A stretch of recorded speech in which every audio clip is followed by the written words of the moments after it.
Le système d'enseignement, appliquer l'interactivité, parce que les étudiants ont pratiquement accès, les apprenants, aux mêmes sources que les enseignants. Avec le développement de l'Internet, oui, il faut dire qu'aujourd'hui, la connaissance est un peu plus distribuée, oui, et qu'on ne peut plus tolérer le face-à-face donneur de leçons, receveur de leçons, oui, et qu'il fallait mettre les étudiants en situation, oui, et que mieux, il fallait beaucoup développer la pédagogie universitaire, oui, et que troisièmement, il faut qu'on accepte que nos enseignements soient évalués. Oui. On ne peut pas comprendre que des collègues aient des cours sur la longue durée et qu'ils distribuent de mauvaises notes, oui, en permanence. Oui. Non, il faut qu'on puisse se remettre en cause, et c'est toute la flexibilité, et c'est une des bases d'ailleurs de l'accréditation des universités, oui, et nous devons nous remettre en cause. Vous avez évoqué la pédagogie, elle est seulement acceptée pour l'université depuis 1998. Peut-on enseigner sans pédagogie?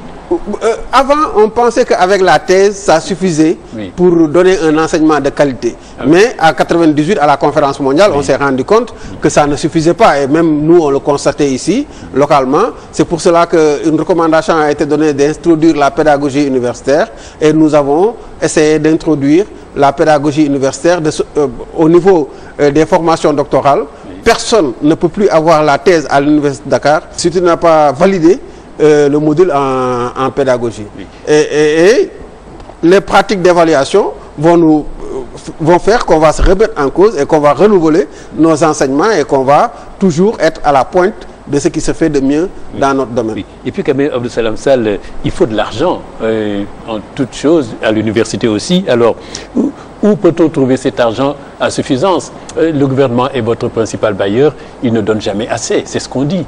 Alors, comment faut-il diversifier les ressources de financement ou le trouver? Vous disiez que quand on préparait cette émission, les bailleurs idéaux, ce sont les fondations.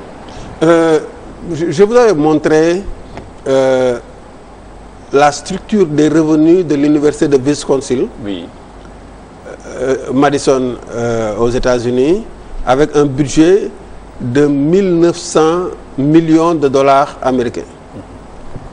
Et je vous avais montré la structure de revenus de l'université de Fourier de France, d'environ 900 000 euros.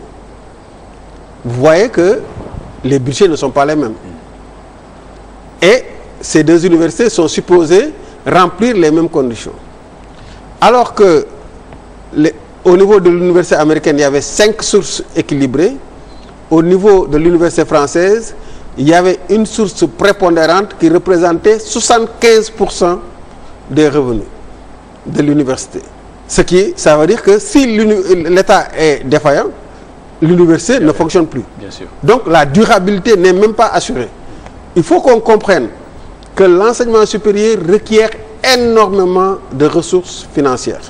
Que ces ressources financières doivent provenir de plusieurs sources, entre autres des ressources étatiques, mais aussi des ressources de l'université elle-même, qui, par les droits de ses apprenants, peuvent avoir des ressources. Il est impensable. Jusqu'à présent, les étudiants de l'université de Dakar, des universités sénégalaises, payent 5 000 francs de droits d'inscription et 5 000 francs de droits d'inscription pédagogique. À la maternelle déjà, on ne fait plus ça.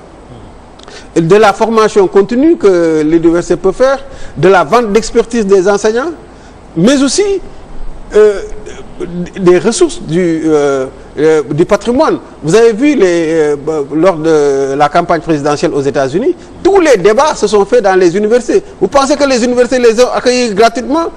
Ils ont payé, mais les infrastructures de qualité sont dans les universités. D'autre part, la société elle-même doit participer au financement de l'université.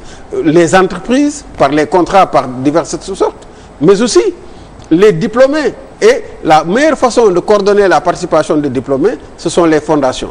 Mais tout cela n'a de sens que si les banques participent et qu'on a l'environnement bancaire. Et pour construire l'équité, il me semble que nous devons aller vers les crédits aux apprenants avec des mécanismes définis. Voilà, donc le financement, on le voit, est important pour l'université qui a besoin d'argent, comme partout on dit, selon la formule consacrée, c'est le nerf de la guerre. Mais il y a autre chose, professeur Abdou Salam Sall. Il faut, vous me dites, alors l'Afrique est attrayante en ce moment, pourquoi, vous pouvez nous le dire brièvement, mais peut-être la question que je pose, est-ce que ça va mettre frein à l'exil de vos collègues qui vont enseigner ailleurs, étant entendu que quand même sur les 12 mois, presque de nombreux enseignants donnent 3 mois d'enseignement à l'étranger, mais l'exil complètement. Avant de passer sur les financements, Oui. on ne peut pas mobiliser autant d'argent Oui, et ne pas rendre compte de l'utilisation de l'argent. absolument. Et ça, c'est la règle au niveau de l'enseignement supérieur pour être transparent et être juste. Maintenant, sur aujourd'hui, qu'est-ce qu'on constate? Les Américains, il faut dire que la communauté internationale ne s'intéressait pas à l'enseignement supérieur. Mais dans la période récente, les Américains ont décidé de travailler avec l'Afrique en entrant d'abord par l'enseignement supérieur. Il y a eu 33 universités africaines et américaines qui ont été jumelées et qui auront un plan de financement sur 10 ans. Les Chinois ont jumelé 20 universités chinoises et 20 universités africaines. Les Japonais veulent accueillir 250 000 étudiants, doctorants ou docteurs étrangers dans leur système d'enseignement supérieur à l'horizon 2020. L'Espagne fait la même pratique. Il y a là, au moment où on enregistre cette émission, une rencontre entre la DAD et allemande et l'UNESCO ici à Dakar sur l'enseignement supérieur. Ça veut dire que l'enseignement supérieur, l'Afrique est l'horizon à atteindre, parce que la croissance mondiale dépendra de ce qu'on fera en Afrique. Maintenant, le problème de fond, c'est est-ce que nous, en Afrique, on étudie ces choses, on les appréhende et on les traite dans l'intérêt de l'Afrique pour que l'Afrique aussi puisse s'en sortir. Oui. Alors quelque chose, avant de terminer l'émission, dont on ne peut pas ne pas parler, c'est la police à l'université. Hein? Pourquoi la police à l'université? Je ne sais pas si c'est vous qui l'avez créé ou si vous l'avez renforcé. Est-ce que cela sert à casser les étudiants, à les mater? Et puis il y a même la vidéosurveillance dans les campus. Est-ce vraiment nécessaire? L'Université de Dakar, cette année, on m'a dit qu'il y avait 75 000 étudiants en formation initiale. Vous savez tous que dans une ville moyenne, compte 50 000 habitants, à 30 à 50 000, et dans une ville moyenne, il y a une police, il y a un palais de justice, et quelle que soit la quiétude de la ville, toujours quelqu'un à la police. L'université est régie par les franchises universitaires, et les franchises universitaires interdisent la violence. Mais dans les universités aujourd'hui, il y a des équipements extrêmement coûteux.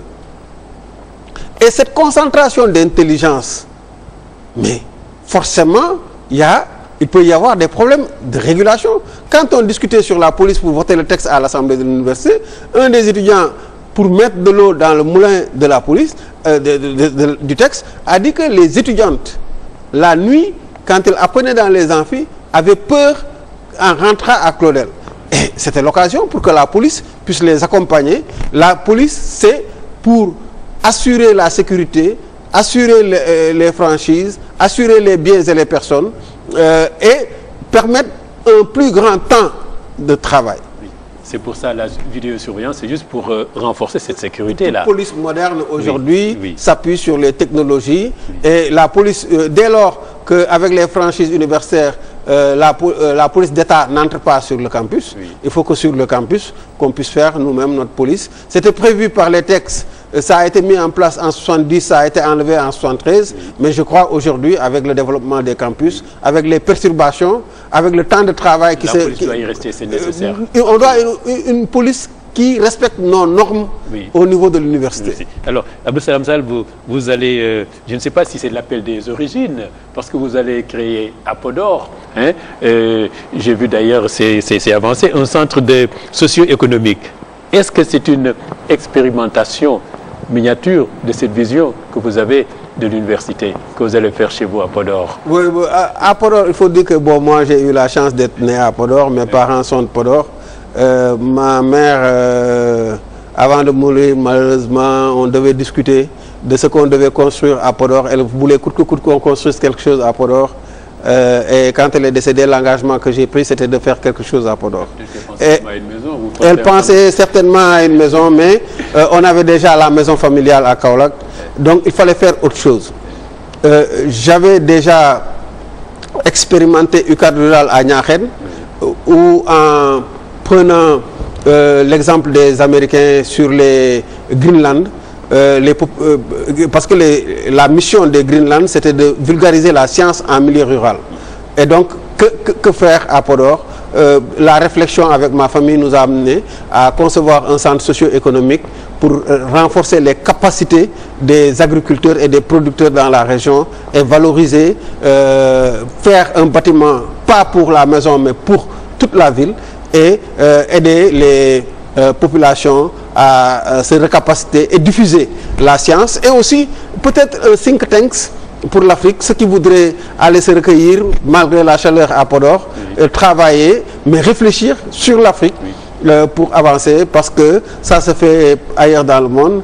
C'était mon coup de cœur.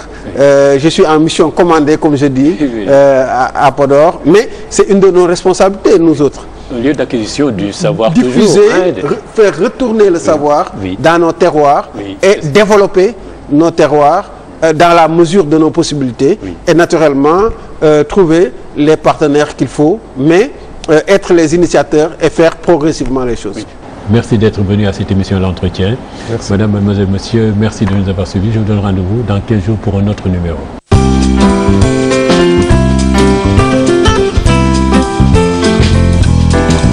Thank you.